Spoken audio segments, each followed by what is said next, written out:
Cinta, gimana nih kabarnya? Memperingati Hari Kartini ini, kita mengadakan podcast yang berisi tentang R.A. Kartini. Di podcast tersebut, kita akan membahas topik seputar R.A. Kartini. Siapa sih beliau? Beliau adalah orang yang memperjuangkan kaum wanita. Di podcast hari ini, saya tidak sendiri loh, saya ditemani oleh Ibu Maria Goretti. Selamat pagi Ibu.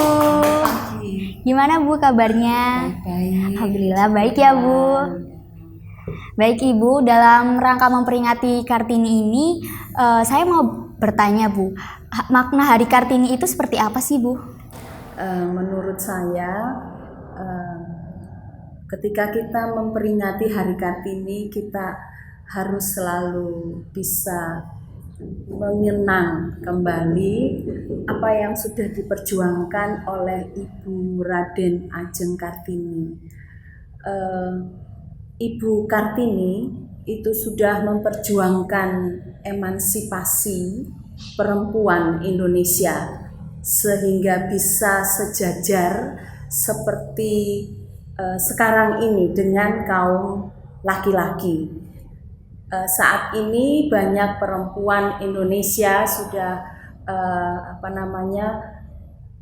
sangat maju dalam arti mendapatkan kedudukan yang tinggi, ya. Mulai dari presiden sudah pernah, jadi gubernur juga banyak, jadi wali kota, bupati dan seterusnya. Banyak pejabat negara juga dari kaum perempuan seperti menteri ya, atau sekarang ada yang di DPR, MPR itu juga kaum perempuan tidak kalah dengan kaum laki-laki. Itu semua merupakan hasil dari perjuangan Ibu Kartini yang sudah sungguh-sungguh dengan motivasi yang kuat, dengan semangat yang tinggi, dengan optimisme yang sangat besar memajukan kaum perempuan Indonesia ya, sehingga bisa memiliki wawasan yang luas seperti sekarang ini, tidak lagi seperti zaman dahulu hanya menjadi seorang ibu rumah tangga, hanya tinggal di rumah, lalu anak-anak perempuan juga pada zaman itu tidak bisa mengenyam pendidikan begitu. Ya baik ya. Ibu, terima kasih. Lalu apa yang harus dilakukan para siswa untuk menghormati jasa Ibu Kartini tersebut? Ya. Anak sekolah tentu harus ingat perjuangan Kartini, terutama yang perempuan. Ya. Yang perempuan ini harus selalu ingat perjuangan Ibu Kartini. Kita saat ini sudah bisa sejajar dengan kaum laki-laki ya. Jadi banyak orang laki-laki yang dipimpin oleh perempuan ya, tidak seperti zaman sebelum Kartini berjuang untuk kita kaum perempuan ya. Jadi anak-anak sekarang terutama yang perempuan itu harus selalu meneladani apa yang sudah dilakukan oleh Ibu Kartini ya. Banyak belajar, tekun belajar, gemar membaca, gemar menulis ya. Kita tahu Ibu Kartini itu sudah menuangkan pikiran-pikirannya yang jenius, yang penuh harapan, yang memotivasi kita kaum perempuan dalam tulisannya ya di buku. Kalian tahu pasti ya, habis gelap terbitlah terang ya. Nah itu yang harus kita tiru ya. Apa yang dilakukan oleh Ibu Kartini itu benar-benar sudah membuat kita perempuan Indonesia bisa maju, bisa setara dengan kaum laki-laki, bahkan bisa memimpin kaum laki-laki. Jadi seperti ketua OSIS di sekolah kita ya. Kamu ketua OSIS kan? Bukan ketua OSISnya perempuan kan? Iya. Nah itu bisa memimpin ya. Ini contoh hasil perjuangan Ibu Kartini. Jadi anak-anak sekolah tidak hanya yang perempuan ya, yang laki-laki juga harus bisa menghargai perjuangan Ibu Kartini itu dengan jangan menganggap dirinya lebih daripada kaum perempuan ya, karena saat ini perempuan sudah tidak kalah dengan kaum laki-laki, itu menurut saya. Lalu sikap apa yang dapat kita teladani dari seorang Ibu Kartini?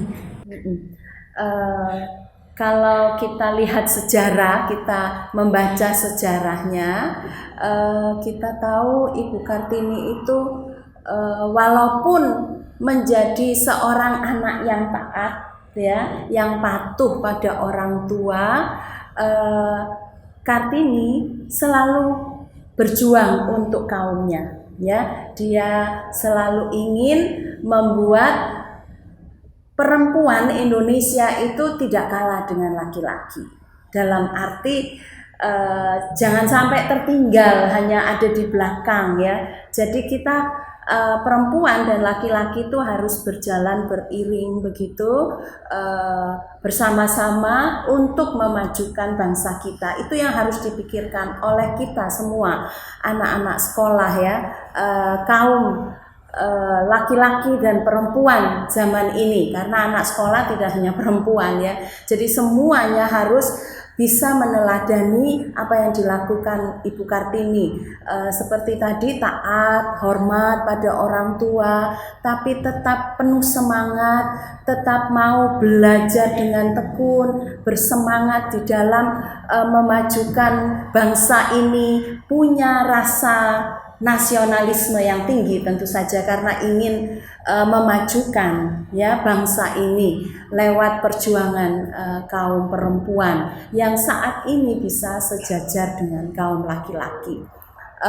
Selain itu, Kartini juga punya wawasan yang luas, jadi tidak menutup diri. Dia mau banyak membaca ya, gemar membaca, gemar menulis, itu juga penting untuk anak-anak ya zaman sekarang. Tidak hanya main gadget ya, main HP, main games ya, itu harus diingat lagi ya apa yang sudah diperjuangkan oleh Ibu Kartini. Jadi kita harus punya wawasan luas, memang bisa dari gadget ya, tapi itu hal-hal yang positif ya. Kalau hanya waktunya hanya dihabiskan untuk main games, itu saya kira kurang bijaksana ya untuk anak-anak generasi penerus bangsa. Jadi itu yang diharapkan saat ini dari perjuangan Ibu Kartini. Selain itu kita juga bisa mencontoh jiwa sosial ya, mau berjuang untuk orang lain, punya semangat yang tinggi untuk memperjuangkan banyak orang, tidak hanya untuk diri sendiri. Ini termasuk jiwa sosial yang harus dimiliki oleh anak-anak muda, anak-anak sekolah zaman sekarang. Tidak boleh egois ya, harus mau berjuang untuk kepentingan bersama, untuk kepentingan bangsa kita. Karena itu tadi sudah saya saya singgung tentang jiwa nasionalisme yang tinggi, berjuang untuk bangsa dan negara kita yang tercinta ini. Itu yang bisa Baik Bu, terima kasih. Jika pada saat itu Kartini tidak menggerakkan kaum perempuan, apakah saat ini kaum perempuan dianggap remeh Bu oleh kaum laki-laki? Bisa jadi begitu menurut saya. Tanpa perjuangan Kartini ya, mungkin kamu setuju juga ya dengan apa sangat yang setuju. Dilakukan oleh Kartini itu memang mengubah semuanya ya, mengubah apa yang terjadi pada kaum perempuan pada zaman itu. Seandainya Ibu Kartini tidak berjuang seperti itu, mungkin perempuan sekarang seperti saya dan kamu, teman-teman yang perempuan juga mungkin belum boleh sekolah ya, tidak boleh bekerja yang sama dengan kaum laki-laki, mungkin juga tidak ada pejabat atau presiden dari kaum perempuan ya. Kita tahu sekarang itu justru banyak perempuan yang kedudukannya lebih tinggi daripada kaum laki-laki. Nah, ini yang harus kita syukuri ya. Ini semua menurut saya berkat perjuangan Kartini. Nah, tentunya kita sebagai kaum perempuan harus juga berjuang ya untuk bisa membuat hasil perjuangan Ibu Kartini itu tetap bisa kita lakukan ya untuk negeri kita ini. Jadi tidak lagi seperti zaman dulu ya. Nah, jadi kalau perempuan tanpa perjuangan Kartini, saya kira tidak bisa sehebat sekarang ini ya, punya wawasan luas, berpikiran yang maju untuk mengembangkan semua potensi dan bakatnya, karena pada dasarnya Tuhan memberikan kemampuan yang sama pada kita ya, tidak hanya untuk kaum laki-laki, kaum perempuan juga punya potensi kemampuan yang sama dengan yang laki-laki itu menurut saya. Jadi harus terus bersemangat ya untuk bersama-sama maju membangun bangsa dan negara kita, itu menurut saya. Jadi Ibu R.A. Kartini ini sangat berjasa ya Bu ya, pada kaum wanita. Ya. Sehingga pada tanggal 21 April ini diperingati sebagai Hari Kartini untuk menghormati jasa-jasa beliau. Makanya rencana OSIS ya mengajak teman-teman untuk mengenang perjuangan Ibu Kartini dengan besok itu mengenakan baju adat ya, baju adat, baju kebaya ya, seperti itu untuk mengingat kembali, mengenang kembali perjuangan Ibu Kartini yang kita hormati, yang kita cintai ya. Baik Bu, terima kasih atas penjelasannya Bu. Sama-sama. Anak-anak Bintara Loka harus terus bersemangat dalam belajar seperti Ibu Kartini. Kalian semua harus jadi hebat seperti Ibu Kartini ya. Terutama yang perempuan, jangan kalah dengan yang laki-laki ya. Tetap semangat. Semoga kalian semua sukses menjadi anak-anak hebat. Itulah sekian penjelasan dari Ibu Maria Goretti. Saya akhiri, terima kasih. See you on the next podcast.